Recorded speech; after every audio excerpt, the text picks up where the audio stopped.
Well, hey everybody, my name is Jordan Easley. I'm the senior pastor here at First Baptist Cleveland, and I am sitting next to Bart Walker, who's our executive pastor. And we just thought it would be a good thing to pop up on your screen today to give you an update. We're going to call this First Update, and this is the November edition of First Update. Let me kind of tell you why we're starting this back. Just last week, we were meeting with a church member, and that church member said, in all sincerity, that they feel like they're in the dark, that they don't know anything, what's going on at the church. And as we dug a little bit, we found out why. She said, for months, Pastor Jordan was in my living room on a daily basis, giving me updates and telling me about all the things that are happening in the church and all the things around town. And then he just stopped popping up on my screen. And I want you to know that that's a little bit funny, but it also does create an issue. So for that reason, we're launching First Update once a month, and we plan to show up in your living room or on your screen to do just that. Our goal is to celebrate what God is doing and also to keep you informed of what's coming up so that you can be aware of it. We don't want anybody to be in the dark. We've got an incredible story to tell, and we're going to take this as an opportunity to do just that. Let me begin by just telling you a great way to stay informed. Some of you may be asking, how do we do this now that we don't have bulletins on Sunday? We're not passing things around and spreading diseases, so how can I keep informed with the latest information? Well, you've heard us say this number 1,000 times if you're a part of the First Baptist Cleveland family, but I want to encourage you to get your cell phone out and to send a text message to the number 74784. And in the message area, I want you to type one word, and it's the word info, I-N-F-O. And if you text info to 74784, it's going to subscribe you to a weekly bulletin, a digital bulletin that's going to be sent directly to your device so that you can keep up with everything that's going on. Now, if you don't want to do the text message thing, there are other ways that you can stay informed as well. Let me give you a couple of those options. First of all, you can go to our website at any time, 24/7, or you can visit our Facebook page, our Instagram page, or you can follow us on Twitter. On all those different areas, you're going to get the same information about what's happening at the church, what's coming up. We don't want you to miss out on anything. And so that's a couple of opportunities that you have just to stay in the loop. How do you get your information? How does your family get your information about what's going on? Probably more on social media than anything. You know, Okay. I know we occasionally look at the website, which is a great thing. Stephen and them do a great job of keeping that up to date. But probably social media as a whole is a great spot to keep information live and relevant. That's awesome. You know, there's a lot of people in our church that are on social media. There are a lot that are not on social media. And if you're like, man, I don't have social media, I don't have internet, I don't have television, I don't have electricity in my house, let me just tell you, you can come up to the church anytime and we have somebody waiting at the front desk to give you the information that you're looking for, or you can pick up the phone and call us. We'd love to have a conversation with you. Listen, I promise you, no matter who you are or what your circumstances are, we're going to do whatever we can to get you the information that you need. Let me talk about a few things that are coming up, talk about good information. This is an exciting time in the life of our church, but it's also a great time of year. This is my favorite time of year, man. The weather's changing, the leaves are changing, and at the church there's a lot of cool things that are happening as well. This Sunday is a special Sunday. We're kicking off a brand new sermon series. I know we've been in the book of Acts now for how long have we been? Like 700 or 800 weeks? It seems like a long time. Seems like a long time. Well, it was actually a 50-week series that we broke up into 3 different sections, but we are going to shift gears just a little bit, start a new series that I'm calling Major on the Majors. Now, I don't know where that idea came from, but I basically said, if you could look at the life of Jesus, the words of Jesus, the ministry of Jesus, and you were to pick the top 10 things that he majored on while on planet Earth, what would those 10 things be? And so it was a fun study for me, and hopefully it will be a great sermon series for you. But it starts this week. We're going to talk about the number one thing that Jesus majored on, and it'll be a great one to start with us and end with us and stick all the way through. Take good notes, because at the end of this thing, if you can major on the things Jesus majors on, your life is going to be in pretty good shape. All right, so that starts this Sunday in all 3 of our services. You can also catch that on the radio, you can catch it on TV, and of course through our extended family ministry, you can follow that online. Talk about something else that's coming up with Operation Christmas Child. We've got some exciting stuff coming up there. Absolutely. So just a huge buzz around the church right now with Operation Christmas Child. And we have our packing party coming up on November 6th. So that morning we'll set up all the tables and all the stuff out in the commons, and it'll just be a great opportunity just to continue to work through that process of Operation Christmas Child and to make an impact through the boxes. And you know, Pastor Jordan, it's been fun as a family through the years to be involved in Operation Christmas Child, and just think about the impact that one box has on one life wherever it reaches around the world. Man, it's an awesome relationship we have with Samaritan's Purse and Operation Christmas Child. We're very invested because we see the value in it. It really is more than sending presents to kids around the world. In every single one of those boxes, we put the gospel, we put resources for people to fall in love with Jesus and find out more about Jesus, and we ship those things all over the place. Last year, we sent more boxes, we provided more boxes than ever before in the history of our church, and of course, this year, we have to up ourselves, and so we're trying to one-up ourselves. We have a greater goal than we've ever had. In fact, 3,300 boxes is what we're praying will be sent through our church this year. You think about that. That means that everybody needs to get a box. Nobody is excluded this year. We need everybody to get a box. If you have a family of 4, get 4 boxes. And just know that the church does the heavy lifting on the back end. We set aside a lot of dollars to provide the shipping. We have to ship those boxes. And our church is so supportive of this ministry that we're doing that for you and for your family. But if you could do that, put the box together, bring it up to the church, we'd love to partner with you to help make that possible for a child somewhere around the world. You know, we love doing things around the world, but we also believe that God's called us to this Jerusalem for such a time as this. And so, you know, this year we had the opportunity to launch a brand new ministry in our church called Mission 423. Maybe you've heard of this ministry. You've seen Frank Walker, but he's leading several teams in our community. And let me just tell you, they meet every single Sunday.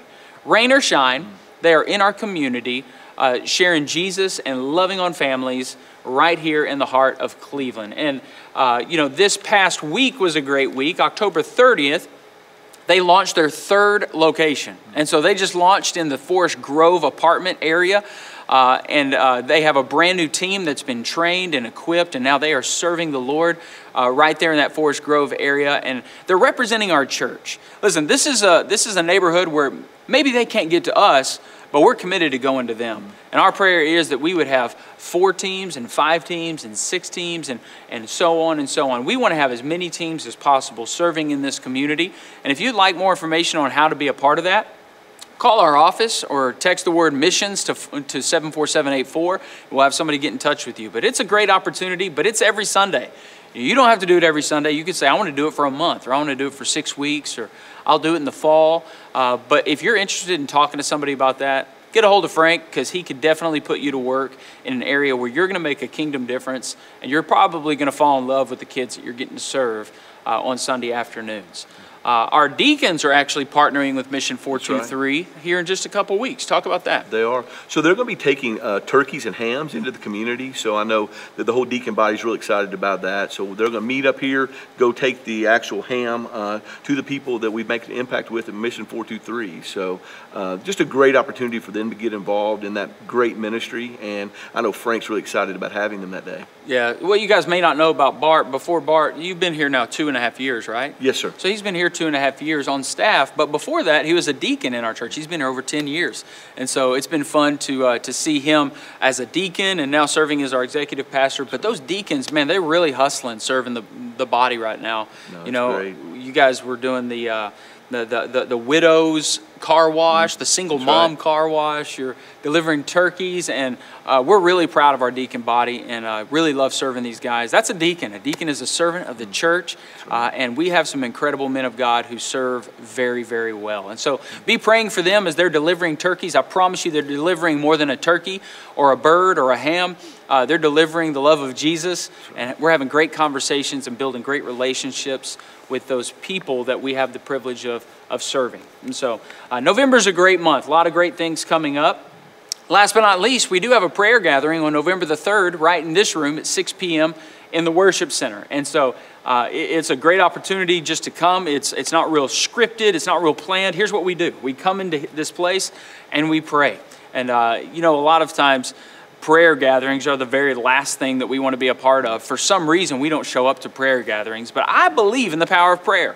And you know what? In this very room, in our prayer gatherings, we've seen God answer prayers, and we've seen We've seen broken people healed in really supernatural ways as a result of just being willing to pray. And so I want to encourage you, consider that. If you're going to invest an hour of time, that's a pretty good investment when you say, I'm going to give it to the Lord and I'm going to talk to Him about some things I need to talk about. And so I invite you to come. That's November the 3rd, 6 p.m. in this room. I'll be here a few minutes early if you want me to pray specifically for you about anything going on in your life. And so those are some things that are coming up. Now let's kind of change gears for a second and let's talk about some things that have already happened. Because, man, we've got some awesome things that have just happened, and I'm pretty excited to talk about them. Go Love Serve was a pretty big day. Why don't you tell them about Go Love Serve? And what a great opportunity to be in our community. And that day we had over 2,500 people that volunteered to spend some time in the community on various different mission projects. I know we had over 100 different projects going on in the community, and just amazing to see our church body in the teal shirts out there within the community making a difference. So it was so rewarding just to sit back on the days after that and to hear just the calls and the people talking about the impact that our church body made on those in the community. It was great. What a great day. It was 108 different mission projects. Everywhere you went in the city, you saw those hideous teal shirts. I mean, you couldn't miss them. They were everywhere. But it's pretty awesome. I think they made a statement. Our people made a statement to the community. Remember, we said that we wanted to have the greatest unprecedented display of love that the city of Cleveland has ever experienced.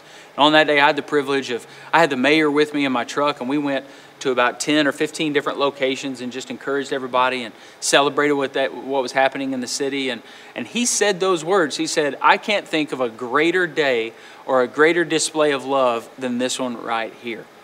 So if you're a part of that, you're a part of a special day. Well, and I think the neat thing is this is not a one-day thing. And just to think about how many different groups has continued to share in that process as time's gone on. And just as different events come up and different opportunities arise in the community, that our church members can continue to fill in the gap there. Yeah. And once again, if you want to be a part of that group moving forward, listen, this is what we have. We have a text chain right now of people that said, man, if there's ever a need, sign me up to get one of the notifications because I want to be at least on call in our community.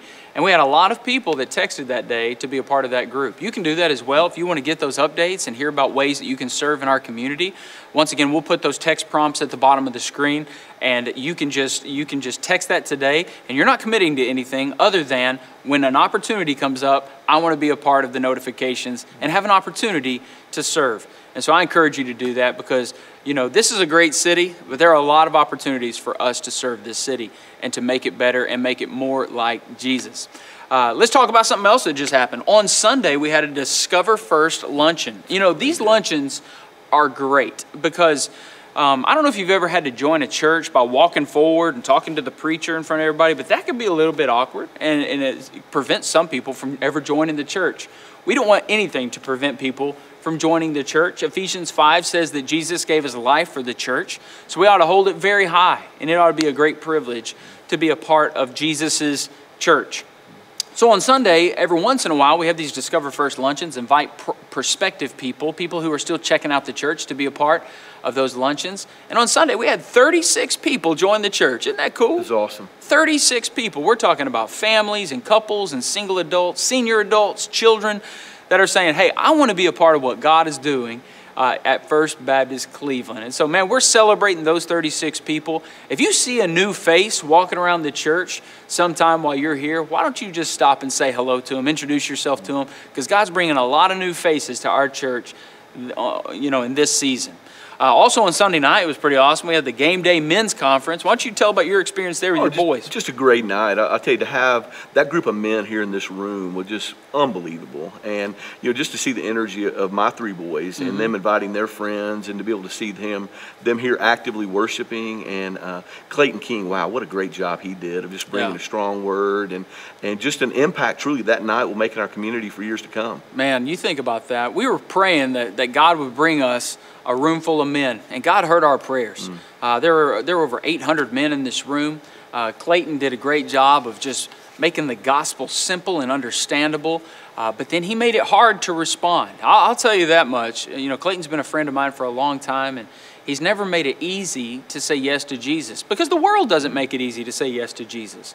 And so he said, all the eyes open, all the lights on. I want everybody looking around. And now when I count to 3, if you're a man in this room and you're willing to go all in with Jesus and stay all in with Jesus, I want you to stand to your feet. And man, when he said 3, I'm talking about around the room, and he counted them out loud. 1, 2, 3, and he counted all the way to 53. 53 men stood to their feet, indicating they were repenting of their sin, trusting Jesus as their Lord and Savior, and they were ready to go all in with Jesus. 53 men got saved on Sunday night in this church. I mean, that's something to celebrate. If you can't get fired up about that, come on, somebody. You got to change your life or something. God, I mean, it is an amazing thing to see what God is doing. And then on top of that, then we continue to worship.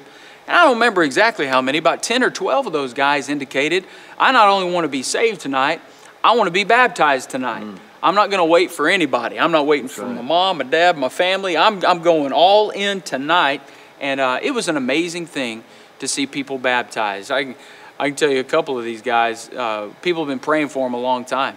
We had a police officer that was baptized, and Justin Warden, who's our high school pastor, said, it's my neighbor. I've been praying with him and talking to him for a long time and been praying that God would do something in his life. But another one of his police officer buddies invited him to game day. And so those are 2 guys that were involved in him arriving. And then as he's given his life to the Lord, about to be baptized, Charles Barker, who's on our staff, says, that's my cousin. And I've been praying for him for a long time.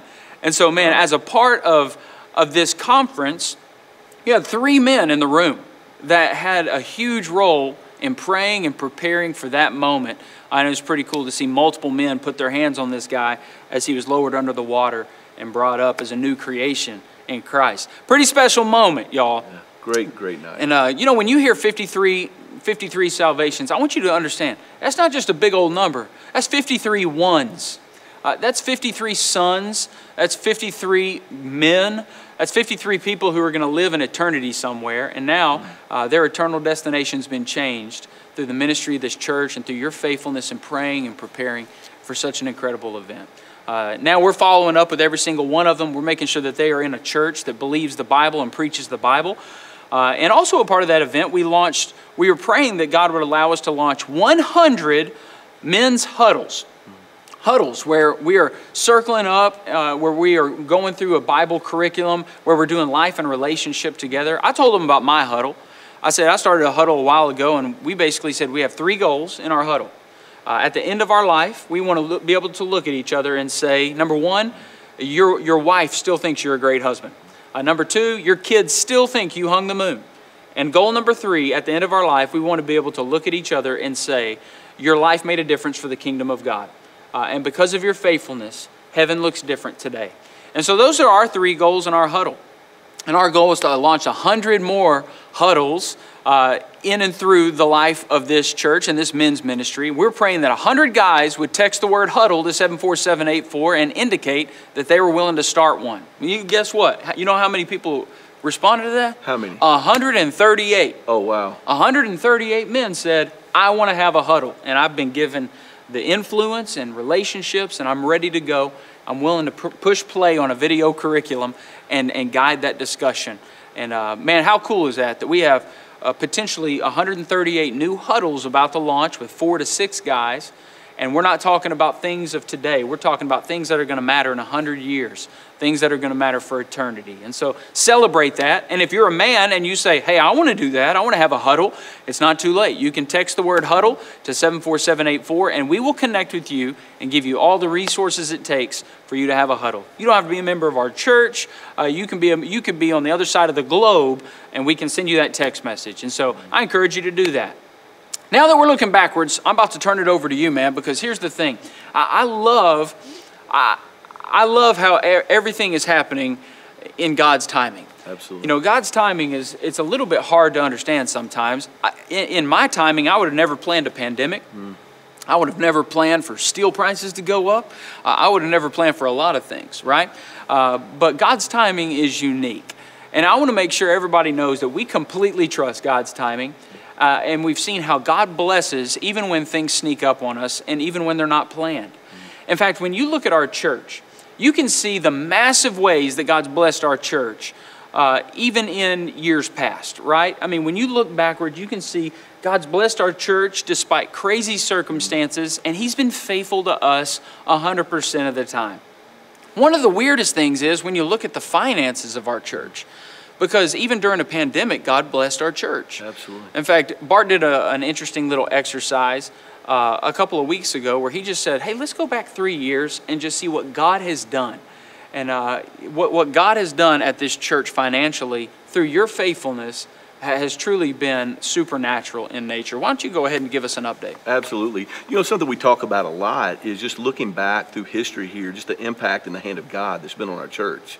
And I know you and I've talked about it many times, is this isn't a 3-year thing or a 5-year thing or a 50-year thing. You know, looking back over the 100 and almost 70 years of First Baptist Church, the congregation and the people have just, it's been unbelievable what God's done through them. And the other day, as we've been meeting with several families, that's one of my favorite parts of what I do. Will and I have the opportunity to meet with different families about financial questions or budget questions that they have, which is it's a great thing, great opportunity for us to sit down and to be able to just share information about our church and what's going on here and how God's blessing.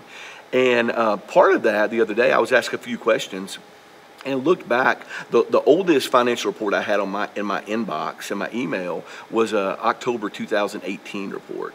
So it just allowed me to spend a little time and dig into that. And a couple numbers I wanted to share today was looking back at, and I grabbed it here on the report, but current assets, which we're talking about cash on hand, we're talking about designated funds, and we're talking about CDs. So in October, as October close, financial close in 2018, we had a total of $1.97 million in all of those 3 categories: cash on hand, CDs, and designated funds. So, and then in addition to that, our church, we had a current debt of $2 million on this current property. So that was October 2018. And then fast forward, was able to look at just God's faithfulness and His hand, you know, on this church and our people's faithfulness in giving. And to look at the current numbers, as we just closed September 2021, our now total current assets is over $6.89 million. And we're debt free. And just to think about all of the things that have happened between October 2018 and today, it's unbelievable. You know, God's continued provision. Man, you think about that just as a snapshot, to go from just 3 years ago where you have 1.9 but you owe 2. Yes, all right, that's right. To now you have about 6.9 and you owe 0. That's right. That's a God story. That's right. That we ought to shout from the rooftop and celebrate. And you know, people are like, well, that's a lot. That's a lot of money. That's a huge difference. But of course, that's the difference because we've had this whole phase 2 thing. And I want you to understand that right there is awesome. But those numbers don't even really tell the whole story. That's right. In fact, when you look at the whole story, you can see God's faithfulness from a whole different perspective. Because in addition to what you've just seen and what you've just heard, God has allowed us to complete several projects in addition to the normal ministry things that we do every single day, every single week, and every single year. For instance, let's talk about some of those major projects that we've been able to accomplish or really pay for with cash in the meantime. The architect fees for phase 2. That's correct. So a lot of the dollars that have been given for phase 2 had to be spent up front for architect fees, which is a huge amount of money. That's correct. You know, and those dollars are not dollars that we rolled into debt. Those are dollars that we were able to pay cash for because of your faithfulness. If you've been on our church property here lately, you've also seen a new warehouse. Now, the warehouse is over by the trailers, and I'm sure some of you have wondered, man, what in the world is the warehouse for? That's right. But when we got here, we noticed something. We noticed that our church was renting a warehouse space about a mile down the road, a little further than a mile down the road. But that warehouse was renting, we were renting that, and it was costing us about $70,000 a year to rent that space. So we started doing the numbers on that. We're like, man, we could pay for this thing like 10 times That's right. In the lifespan if we were just to buy that, own it, and have it on property. That's right. Talk about the benefit of having that warehouse on property versus down the street. Well, I think that's one thing we've looked at across the board are things that we rent that we could easily purchase that would have a quick return on investment or ROI. And so that's been something we spend a lot of time looking at. The warehouse was one very easy one that, it wasn't very efficient just because it took, every time something, and you've been in the warehouse and you see what's there, every time we needed something out of the warehouse, we would have to physically get in a vehicle with a trailer. We have to go to the old warehouse, load it, bring it here, unload it, on and on. So just the efficiency gain alone will be unbelievable. And it's allowed us to be able to assist as well in some of our ministry partners. I think about Operation Christmas Child again, that many of the faithful group that have worked on that project have had to store stuff at their homes for years. And so now they're able to store it here on site. That just makes the packing party and everything else much easier. Yeah. So it's been a great opportunity, and I think the warehouse is one of many things that we've been able to really evaluate the return on investment of purchasing something and spending cash up front versus long-term rentals that we're essentially paying for time after time after time. Yeah, one of the greatest things about what God's done on our staff is He's brought Bart Walker to join our team because it's great to have a guy on our team who understands numbers, understands business, and helps make stewardship decisions that enable the church to have more money for ministry and less waste. And we've seen him benefit the church. Millions and millions of dollars have been saved in the last 3 years because of this guy, which have allowed us to do projects like that. Another one that I'll point out is the LED project. Nobody even knows about the LED project, I'm sure. I'm sure you've never walked in here and been like, those are different light bulbs than last Sunday.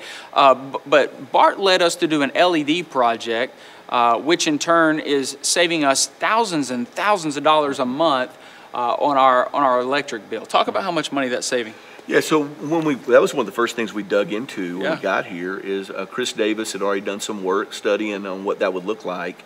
At the time, we talked about having a third party coming in and exclusively doing that, and us contracting with them to do the replacement of the LED lights. So another interesting thing about the pandemic is the COVID hit. So what happened was we would spend sunny days, we would send our team to Camp Cherokee to allow them to go do some repairs and things that need to happen there. And honestly, on rainy, cold days, we would change out light fixtures here. And, we were able to significantly reduce the third-party contract service with our internal team. And so what's going to happen is the projections are that we will save somewhere between $500,000 and $600,000 over 10 years in lighting costs due to the conversion. That's a lot of money that could be spent somewhere else. That's why it's good to have Bart Walker on the team.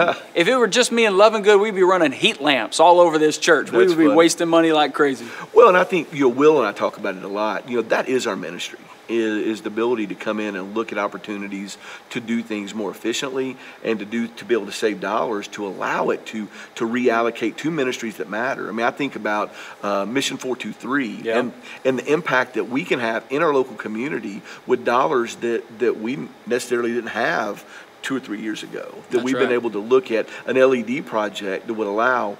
Nobody cares about the lighting, and you think about being able to save $50,000 a year in that can completely roll and make a kingdom impact somewhere else. Yeah, well, and the cool thing is because we've been able to save money in certain areas, we're able to spend surplus dollars at the end of the year paying for things like an LED project that'll save us $500,000 or save us money by building a warehouse instead of renting one. And so those surplus dollars and the savings and the stewardship and just really being wise in the way that we manage our funds has allowed us to do a lot of new things. One of those things is this. We were talking about during the pandemic, or prior to the pandemic, we're talking about the importance of TV ministry. And you guys don't get to see this, but every single week people connect with us and they're saying, we're making decisions for Christ while watching on TV or listening on the radio, or we're joining the church because we've been watching you on TV and now we're moving to Cleveland. Every single week we have stories like that.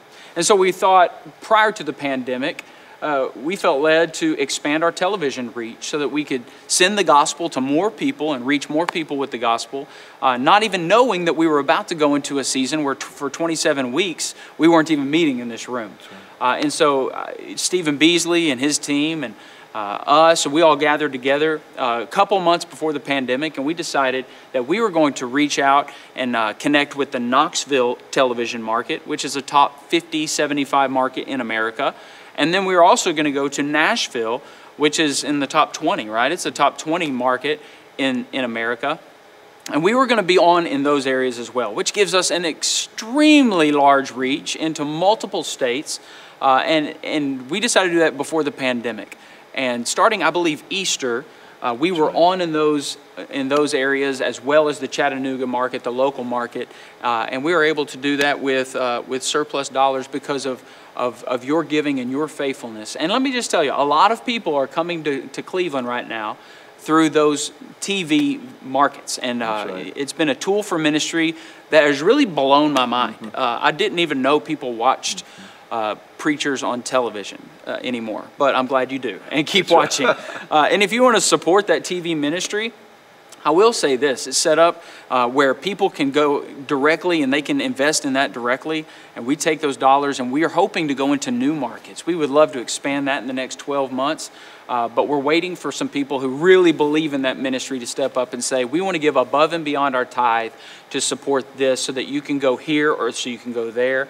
And so we're praying right now, join us in praying that somebody or some people would come together and say, we want to go even further and take the gospel as far as it can go. And so that's pretty cool. When I think about that, you know, I spend a lot of time organizing our E-team, our greeting team out front, and it's amazing how many people that we meet that are new, not new from a local county, but new from a different state or a different country that have relocated here. And and a lot of times just hearing them tell the story of, you know, I first saw you online and now we're here. Julie was sharing a story with me last night that one of her friends shared that one of their family members is driving from Tellico every week to come to our service, that they got connected online, and it's just so neat to see the reach that God continues to have, you know, through our church and the impact that we make all over the world. Yeah. Thank you for being a church who believes in that and invests in that. I know that TV ministry, it's been going on a long time. And Lord's used that as a tool for ministry for a long time, but we just pray that tool can be even more effective in the days to come.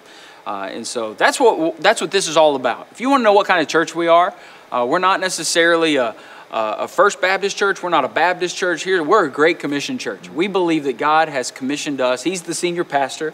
He's commissioned us to really go for it in our Jerusalem, really go for it in our Judea and Samaria, and really go for it around the world. And so, man, as we put our ministry plan together, that's exactly what we're trying to do. We want to put a smile on the face of Jesus doing what He's commissioned us to do. And part of that is right here in Cleveland. Part of it is Judea and Samaria, Nashville, Knoxville.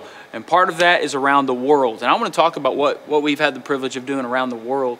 You know, this past year, we had the opportunity to add 14 new mission partners around the world. Let me remind you, this is in the middle of a pandemic when there's a lot of question marks next to finances and stability and all the things. But man, we really felt led to do more for missions and more in missions than we've ever done as a church. And so we added 14 new mission partners during the pandemic. But one of those was pretty significant because it's an actual ministry hub as a part of our extended family ministry in a place called Alexandria, Egypt. Bart just got back from Alexandria with a group of 10 of our businessmen in our church. Why don't you talk about that ministry and what's happening right now?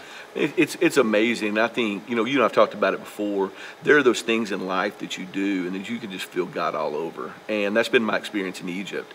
And you talk about a country that's 90+% Muslim, and that the people there, that it is just the heart of the ministry of Tony and his team there, the TC Alexandria, is unbelievable. And it has been, as I've gone there, and I think the 10 guys that we went together, just amazing to see how God's working. And we had the opportunity to spend some time with Tony several months ago and asked him about different groups that he would like to come to Alexandria.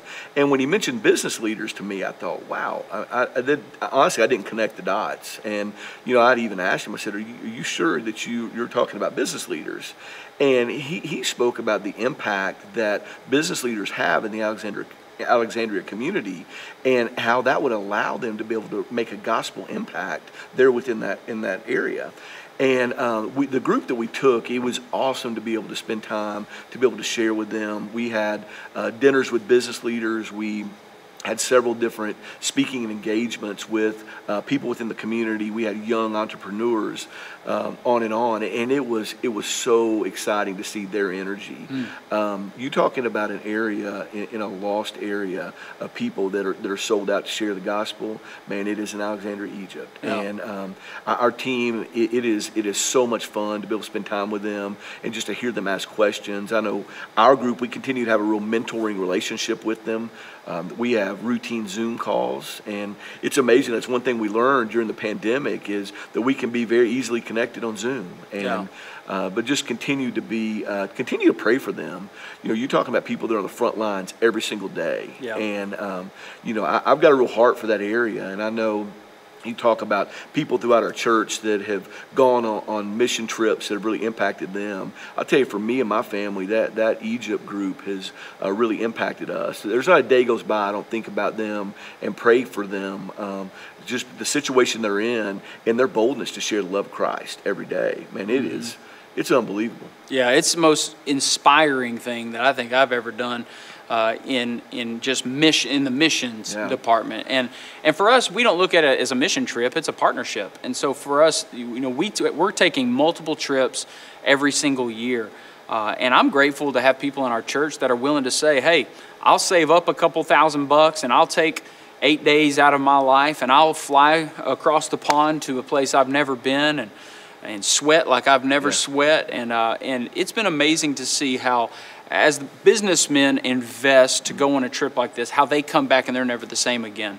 And let me just say, if that's something that's interesting to you, a lot of our trips are specialized. They're all going to be very small because you can't have massive numbers going into Egypt. But we're going to take a women's ministry trip. We're going to take a college trip where they're investing in high school students and middle school students. We'll take another business leader trip.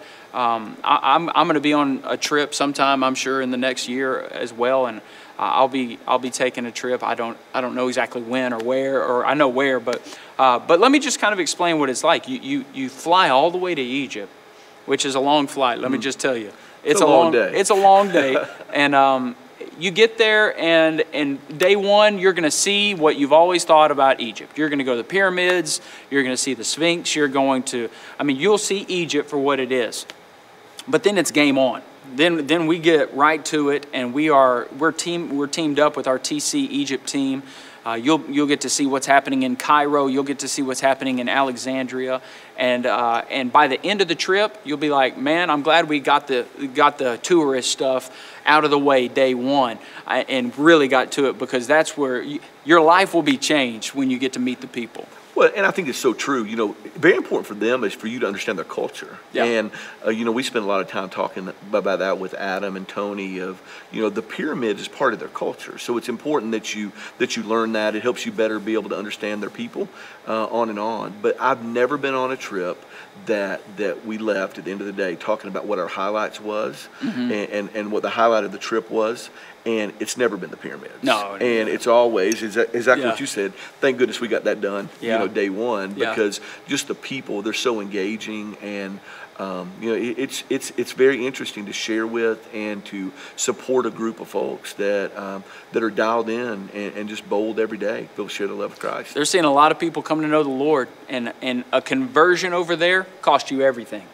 It's not, you know, raise your hand, walk an aisle, and then have a community of people support you everywhere you look. It's I'm going to say yes to Jesus, and by saying yes to Jesus, I'm saying no to my family, and no to my job, and no to my income, and no to my stability, and no to my safety. And now I'm going to live a dangerous life. I'm going to live a scary life, but I'm going to live it for Jesus. And we see a lot of those folks over there that are living boldly right now, with the target on their back. And so pray for them as they're leading their friends, their neighbors, their co-workers to the Lord in ways that we could never do it as Americans. And so pray for our partners at TC Alexandria. Go Love Serve is another one of those things that we were able to do twice in the last couple of years. That's right. And, you know, Go Love Serve, we talked about that. It was a great day. It's also an expensive day. You say, well, where do the dollars come from in order to do 108 mission projects in one day with 2,500 volunteers? They come from the faithfulness of our church giving. Right. And so when you give here, those dollars are distributed in a lot of different ways. They go to ministry here in town, ministries around the world. They go to support missions, personnel. They go to keep the lights on. But at the end of the year, there's also a surplus, and surplus allows us to do things that we don't budget for. And so I want to thank you for giving faithfully, because it allows us to do things that God puts on our heart. Go Love Serve is one of those events. God put that on our heart. God told us to do that. And because you've been so faithful to give, we're able to put a yes on the table, knowing that God's provided the resources to do what He's given us in our hearts. And so what a great day.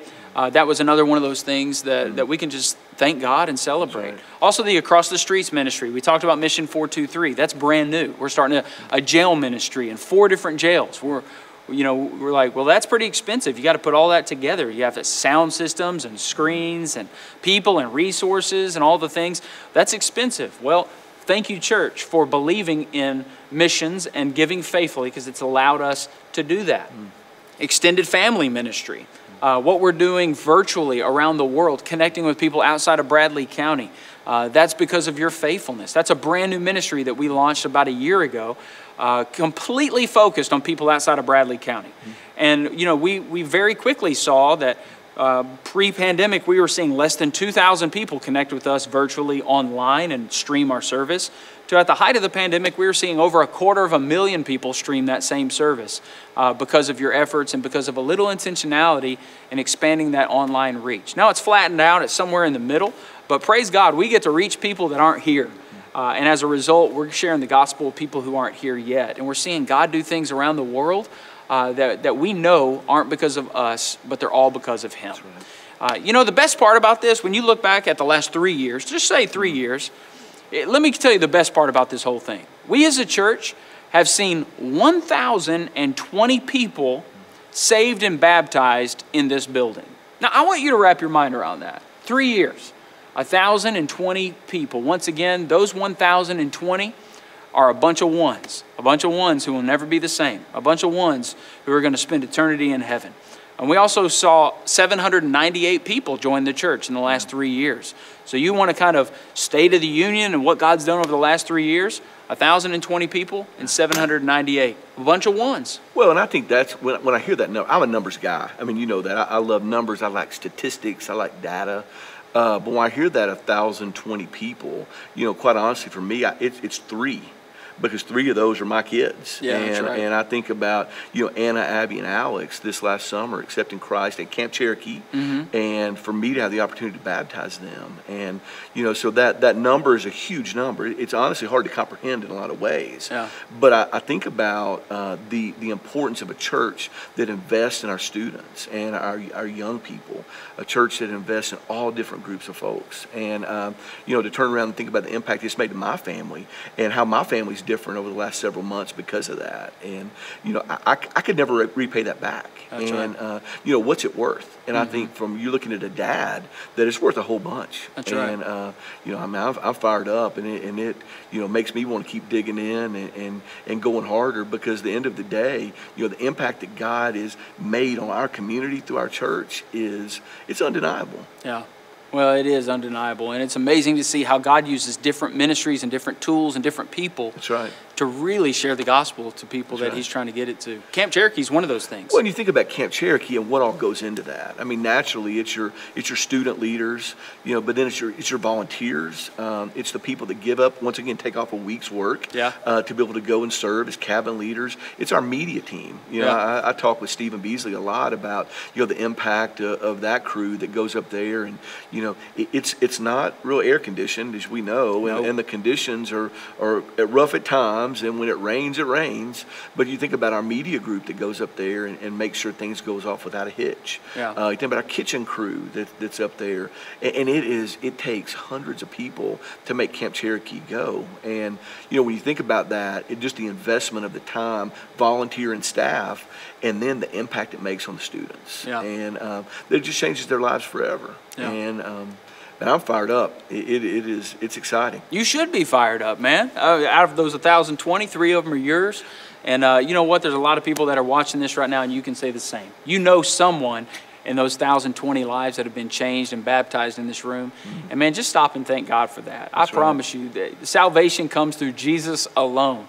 And he gets all the praise and all the glory for every single one of those stories. And so, man, what an exciting time just to be a part of this church and to see the activity of God in so many different areas. You know, even Camp Cherokee. You know, very soon you're going to hear about future plans for Camp Cherokee. Our prayer is that as people continue to give faithfully, that we can reinvest in Camp Cherokee and give that thing, you know, decades and decades and decades to come, a future ministry, because we've seen God use it in such an incredible way. We believe in it, and I know you do too. And so, man, that ought to be a motivating factor in your giving, in your generosity, in your legacy gifts, even if they're going to be 10, 20 years from now. You know, that's a great place to leave it, because it's going to take a lot of dollars. That thing was built in like the 1400s or something. It's old, man. Not really, but it's old. It's old. Well, and I think you think about the impact that Chris makes up there as well. You know, being boots on the ground every day, and that we have church after church after church after church that comes there as well. So we're already,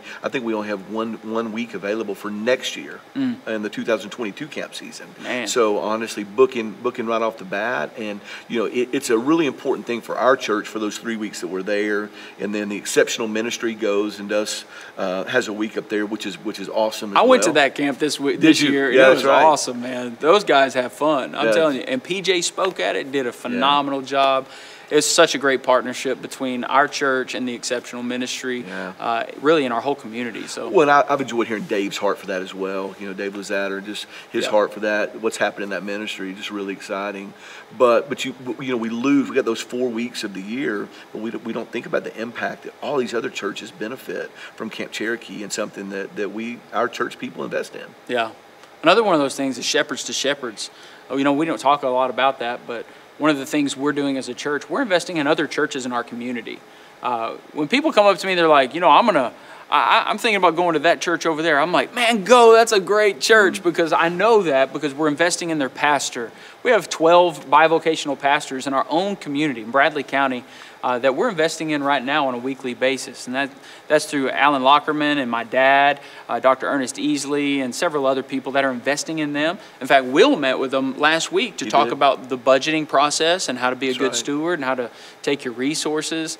And so, man, just know as you give, you're giving not only to support our church, but also other churches in our community who are benefiting from the ministry of First Baptist Cleveland. And that's been a pretty amazing ministry over the last couple of years as well. We believe investing in the next generation of worship leaders and pastors and ministry leaders, but also in other churches. Remember this, we are one church.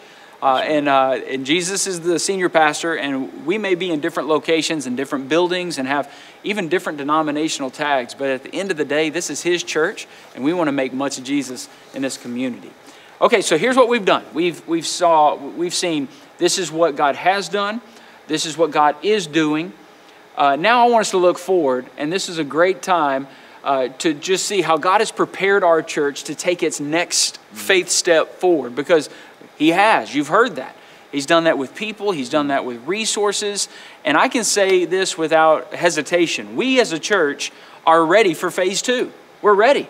And I'm excited to announce that we are officially about to launch this thing. Now, you know, we had a little hiccup after groundbreaking because of the pandemic and because of trade tariffs with China and expenses going skyrocket through the roof when it comes to steel and lumber. But we've had a great conversation going with our resource team and our building and grounds teams and our ministry advisory council. And this discussion's been going on for months now about how we can maybe shuffle the deck and do things a little bit out of order that we had planned on doing in the first place so that we can go ahead and get started. And they've come up with a great plan that we wholeheartedly support. So, man, give us a phase 2 update and tell us what's coming up really in the very near future. Absolutely. Well, as you said earlier, you know, we feel very comfortable in God's plan for phase 2. And the one component we had to really look at time after time is God's timing. And God's plan, playing into God's timing, has been really key.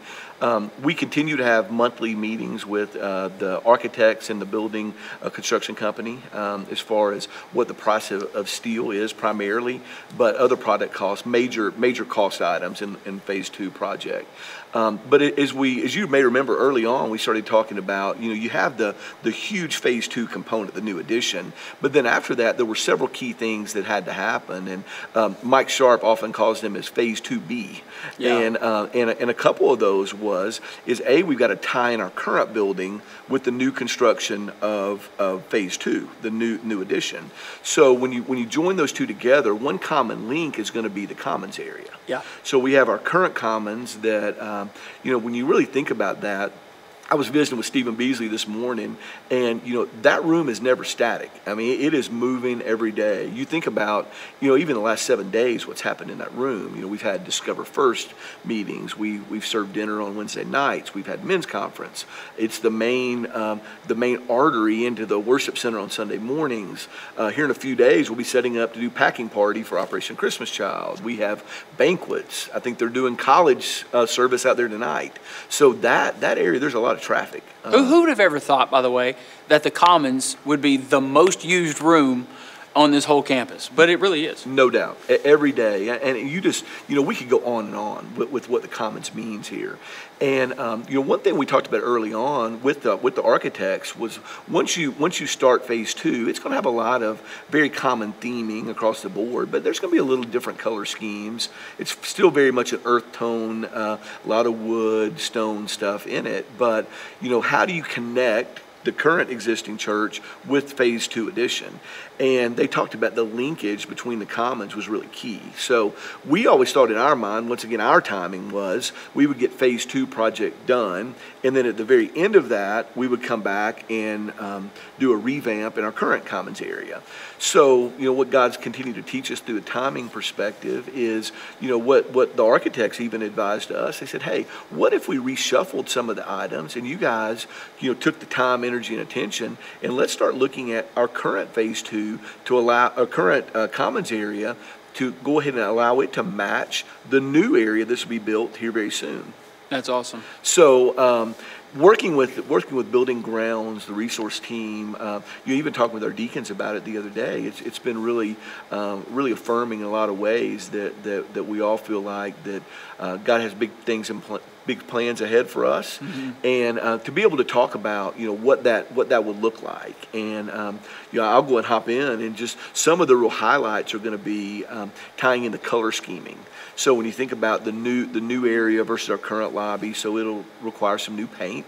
Flooring and everything will stay intact. One thing I think about is our current connection desk, the big round area there. They even recommended right off the bat with us is that they thought it was a traffic flow issue in a lot of ways. And when you think about when you're looking at the worship center, the left side entrance into the worship center, that's a real bottleneck, a lot getting in and out on Sunday mornings. So by removing that alone, we think it's going to assist in traffic flow, which would be huge. Yeah. Several things, just some acoustical panel redesign, some drop ceiling over in the stair area. They thought that was something that we could really gain some pop in adding a drop ceiling there, and to be able to cover up the pipes and stuff above the stairs. Well, that's a great room right now, but it's going to be even better, I believe, when it's opened up. That room, they did a great job. HH Architect did a great job of revamping, redesigning it so that it could be more of a venue. That's right. For things, because like you said, we use that just about every single day for a venue for something. And so by adding a little technology, the LED screen that can be lowered down, it could be a venue where we can actually seat a lot more people in that space. That's right. And it moves the connection desk throughout the week closer to the front door, where now when your guests walk in, they don't have to run a 70-yard sprint to the front desk to have someone say hello. Now we let them in the door, and there's someone standing or sitting right there to their left. And so, man, we're real excited about this. Just getting started. Here's the thing. We are not real good with getting ready for the race, and you're in the blocks and you're waiting for the gun to go off, and you're just frozen there in the blocks. Like, we're ready to go. We're ready for the gun to go off, and we believe that this is the way that it's going to go off. We get to start backwards and work this way. So it's going to be a great thing when you consider that. It's also going to give you a great feel and understanding of what's yet to come. Because remember, when you walk into the church and the Commons will not have another door there, it will be a continued flow into the new building. And so you're going to smell the fresh paint. You're going to see the new color scheme. You're going to see the new architectural design, and really be able to see what it's going to be like as we continue that space in the very near future. Well, you mentioned the LED wall, and that was something we talked about with them a lot, about signage. And they described the buildings that they're working on now. They're using a lot more electronic technology from a signage perspective. And they even recommended very early on about the possibility of having some type of LED wall there that could help with multiple venues. So you think about college service being out there. I mean, it could be exclusively there. You think about how many times we have banquets and things in our worship center where you have 200 people in a room that's built for 12, 13, 1,400 people, so that you can have a much more intimate setting there with the proper technology. So, you know, they felt like that it would definitely, with an investment in the panel there, the wall there above where the current connection desk is, that would give us a huge leg up on having essentially another venue. That's right. And you know what? It's also going to save every ministry of our church money on their budget. You don't know this. Every ministry of our entire church has line items in their budget for pop-up signage throughout the year. And those signs can be $750 to $1,000 a pop. So if you've ever walked through our church and you're looking around, it looks like a flea market with a bunch of pop-up signs everywhere. Understand, men's ministry, women's ministry, preschool, children, all of them had to spend money, ministry dollars out of their budget to buy that sign. Well, now my prayer is we'll see a lot less signs being purchased, because we'll have the digital signage available where we could, for $0, we could put it up on that screen and make it bigger and better than it ever was. And so I look at this as a great stewardship opportunity for our ministries to reallocate funds to ministry instead of marketing and building signs. And so that's an exciting thing that's coming up. If you start to smell paint and see a lot of things happening, that's what's happening. Be sure and share that with your friends so they know what's going on. But this is phase 2. Phase 2 is going to be a long process. We're going to be in this thing probably for the next couple of years together. So just buckle up, get ready. You may have a hard hat coming soon, but hopefully we'll have continued updates as we continue to watch the prices of steel and lumber. Remember, our architect fees are 100% paid. Our drawings are 100% done, and we're in the blocks. We're ready to go. We're just waiting for the Lord to give us a green light. As far as being good stewards, we don't want to rush and pay a whole lot more for the same building that we got bid prior to the prices being elevated. We're trying to make great decisions, and luckily for us, we have a great team of people that work with us really every single week, evaluating and having these discussions. And so pray for us. Well, I think that's a good point, is when you think about the team that we have, you know, with our architects and our contractors, then you think about the building grounds team, and then the resource team, which is also going to include the people development personnel and the stewardship team, you know, the MAC, and many members of our team here. So, you know, as we work through this project, we tried to include as many people as possible just to get their opinion on, hey, listen, how can we make this the most functional, you know, project possible for the future of the church? And it's really encouraging to me to be able to hear people say, and there's been some great discussions around it of, hey, why don't we add this, or what if we consider something different? You know, the one common theme I think is the Alice in Wonderland chairs will probably be replaced in this process. Probably so. Probably so. But we'll also have them auctioned off. So if you love the huge chairs in the Commons, text Alice in Wonderland to 74784 right now. No, I'm just kidding. But we will be replacing those chairs, and I'm sure you'll find them a great new home. That's right. Hey, that's not the only project that's coming up. We are always looking at phase 2 and knowing that we're headed in that direction. We know that this building right here is going to be our student building very soon. Right now, students, as you know, on Sunday are at the YMCA. We don't have space for them under this roof on Sundays, and so we have 400 to 500 students that meet at the Y every single week. But very soon, they're going to be in this space. And so preparing for this, here's the plan. We're going to move into this place. They're going to take over this room, and then we're going to do some things in the backyard behind us over here by the trailers to make it an outdoor space for our students to hang out, have fun, have activities. And so once again, we're going to reshuffle the deck a little bit, And we're going to jump into that project now because it doesn't require any steel. It doesn't require any lumber. And so these teams have done a great job of putting a plan together for sport courts on this side of the church. Talk to us about that. Well, as you said, I mean, this was already in the works, but it was going to be a Phase 2B project that we were looking at. So what's going to happen there is directly to the east, right behind us, in that large grassy area, is going to be, we contracted with Mike Verson, which he did all the landscape architect for Phase 1 here. So I know that the building committee that did this back, 10 or 12 years ago, contracted with him to be able to do all of the outside, connecting the dots of all the outside landscaping. And so he's done a phenomenal job giving us some options. And, I was laughing. We've probably been working on this now for 4 or 5 months. And, we've gone from draft 1 to draft 2 and conversations with draft 2. And now we've ended up with a really good workable plan. So just some highlights there. I know there's going to be a couple basketball courts. I know that they have a volleyball court slated there that's going to be also be able to transition to have pickleball there as well. There you go. In the area, we're going to have some turf, large turf areas. And what the heartbeat is to be just a gathering area for our students and honestly the whole church, the church as a whole. So I think about Wednesday nights and that the students worship in the loft. And you have tons of activities happening in the side yard over there by the children's entrance. And this is going to give them a place to hang out. And you think about, as time goes on, and the current worship center being the student building, what a great transition point to have some fun stuff to do outside. We're going to go ahead and have a stage built out there as well to give some versatility, to be able to do some outside programming and things like that. So, what a great opportunity. Once again, it's going to allow us to utilize it on Wednesdays and Sundays, but also every day of the week. That's right. And to be a gathering place for our students and others in the community. Yeah, I'm excited about it. I think that our students are going to use it. I think adults will use it just as much. By adding that pickleball, I can see that thing being used all the time. I can tell you at the park, that thing is always booked up. No doubt. And so they're waiting in line to be using that. So we have a couple reservations already for the pickleball court. That's awesome. That's great.